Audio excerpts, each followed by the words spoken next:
Have you ever walked across a carpet and then gotten a shock when you touched a doorknob? That's static electricity. Basically, it's all about electrical charges. Everything around us, even us, is made of tiny little things called atoms. Atoms have even tinier particles called electrons. Sometimes these electrons jump from one object to another. When an object gains or loses electrons, it gets an electrical charge, which we call static electricity. It's called static because unlike the electricity that powers our homes, it doesn't flow in a current. It stays put until it finds a way to discharge, usually with a little zap. Static electricity is more than just a shocking surprise. We encounter it in many everyday situations. Remember that zap from the doorknob? That happens because walking on carpet can cause electrons to build up on your body.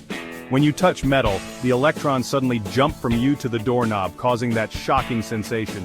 Static electricity is also why your hair sometimes stands on end when you take off a hat, especially in dry winter weather. The friction between your hat and hair causes electrons to transfer, giving each hair a similar charge. Since like charges repel, your hair tries to get as far away from each other as possible, resulting in a funny hairdo. Do you ever wonder why some people seem to get shocked more often than others? The truth is, some of us are more prone to static buildup. One reason is our environment. Dry air, like we often have in winter, holds fewer water molecules. Water is a good conductor of electricity, so humid air helps dissipate charges from our bodies, reducing static buildup. That's why we experience more static shocks in drier environments. Our clothing choices also play a role.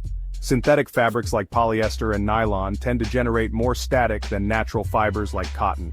Finally, even our body chemistry can affect static buildup.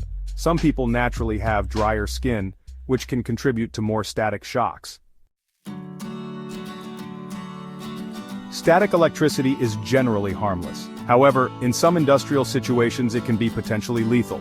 It can produce a shock that hurts, but because the human body is mostly water, it is a poor conductor of electricity. The good news is, there are simple ways to minimize static buildup.